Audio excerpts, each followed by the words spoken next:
Okay, so in this one, we'll be talking about subdomain takeovers. Now, I've written a customized script that will help you guys find subdomain takeovers. Now, what subdomain takeover actually is it's when your a domain has expired. So the C name has expired, and you can claim it yourself. It could be on like Twitter. Could be like ws.twitter or dev.twitter.com, and it might come up with a customized 404 error, and meaning that it's expired and you can claim it yourself and take over it. These are usually high-paying bounties. These are the next cross-site scripting, believe it or not.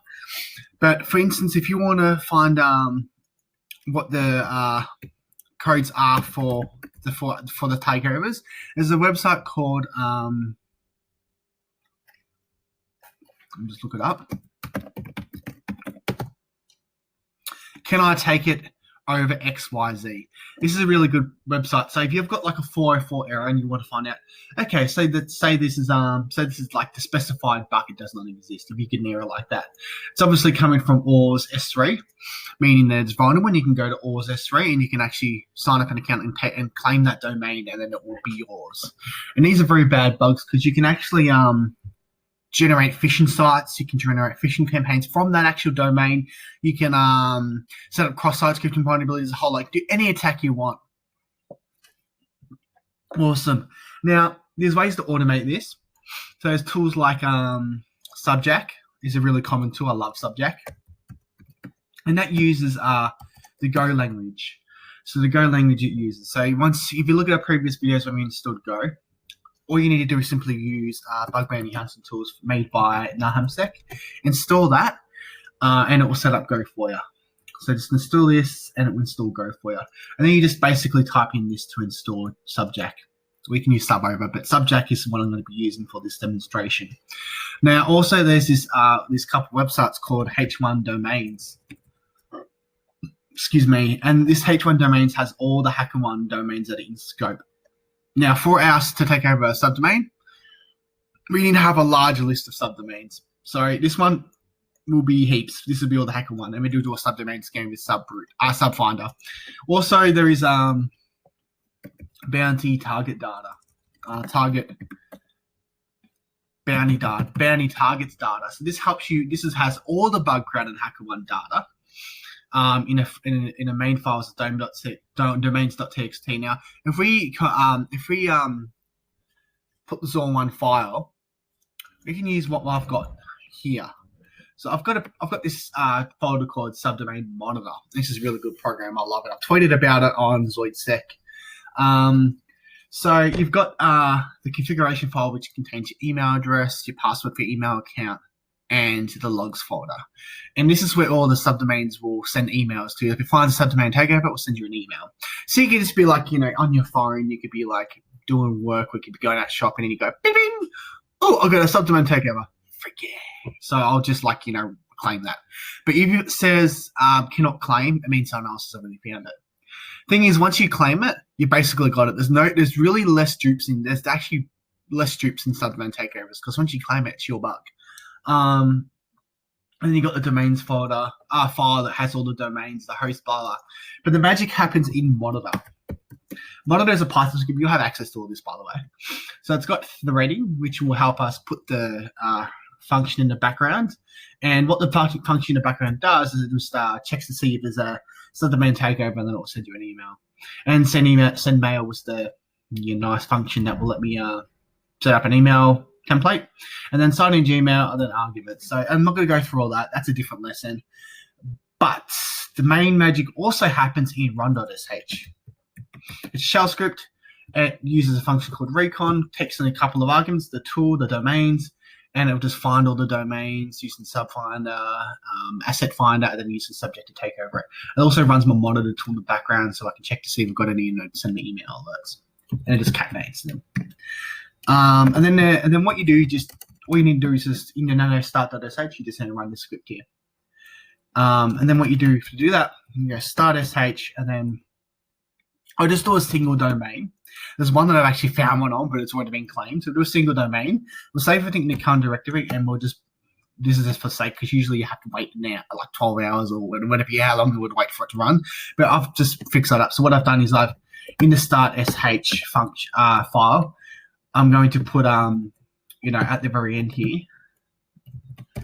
I'm going to put sleep, and then $3 and then H, which would be whatever you specify, 12 hours, 13 hours, I'll wait for that. But I'm not doing that, I just want to show what it does first. So if I run start.sh and I'll use single domain, that, and then just one. Look what happens. This is really cool. I'm going to have my email account on the side. And I'm going to be, once you actually once it actually finds a subdomain, you'll find something here. You see, I've already had this file running. So I'm going to get an email saying that I found a Fastly HLS per scope.tv. This is a subdomain that takeover. So if I click on this, it obviously is a, I need to actually do it in a different browser. But I get this error here. Obviously it's going to send me another because I found one then. And here it is. That was the old one. Here it is, right there. It's the proper one. So I'll keep on looping, but it sends you emails when there's loops. This is actually one that I created earlier. This is actually one earlier, but it's already taken. So all you need to do is you need to have, and I just used a single domain. I just used periscope.tv because I found this earlier, but it was already claimed. What the error looks like if I go into how am I going to do this? I go into Edge. Chrome doesn't like it because it's got HSTS. HSTS is hypertext security transport security or something like that. I don't know. I can't remember. HTTPS transport security or something like that. And this doesn't like it too. But anyway, I have looked at it, and it did have it was a Fastly error, so I did look at it. But anyway, I'm going to just show you what it can look like with multiple domains. So let's do, for instance, let's do domains. So domains contains how many of the files? So that's a bit too much. I just want to do a simple one. Let's just choose a couple of domains actually. Let's choose we'll call this couple domains. We'll go google.com, we'll go twitter.com, and we'll go facebook.com. And this will actually, and this can use many domains. We obviously use the H1 domains and the bug bounty data, the bug targets data. Now let's run it. And we'll let this run. And then what I'll do is I'll just sit back, enjoy my coffee, and we'll let it run. I'm going to put this over here.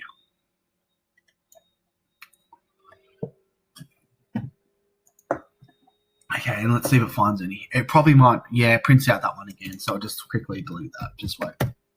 It actually sent me an email, but I don't want the takeover. I need to have this deleting and all. Let's remove results. Okay, let's try it now. And what I'm going to do, I'm going to put my email account on the side, and you'll watch for any emails that it's found all the domains. Let's find the domain. Let's do it again. Clear screen. There you go. Let's do it. Okay, let's kick back and relax and watch it.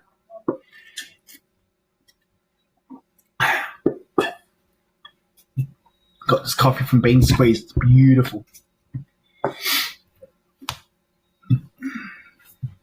And I'm just going to put this aside. Okay, so it's using Subfinder to find the domains. It's using Asset Finder. Obviously, there's a lot. And we could just chain it with many other tools. I'm going to use Find Domain 2 later on. I'm going to implement that. Now, it's still using a lot. Asset Finder has found heaps, actually. Because it's still loaded. It's still in the process for Asset Finder. Now, if you find a Fastly domain, you also want to register with like an account on Fastly.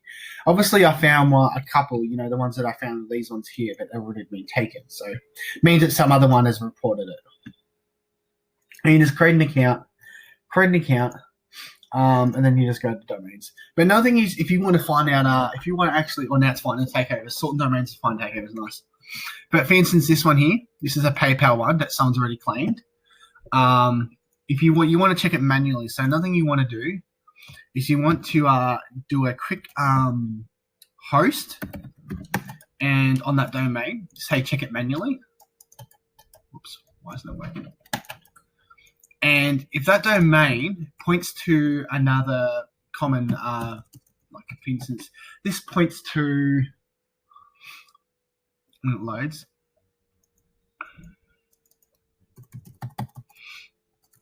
let's do dig.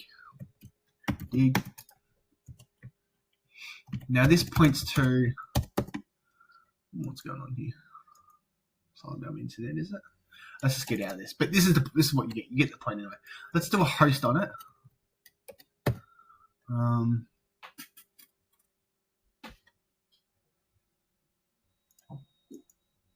Just get out of this again and do it again.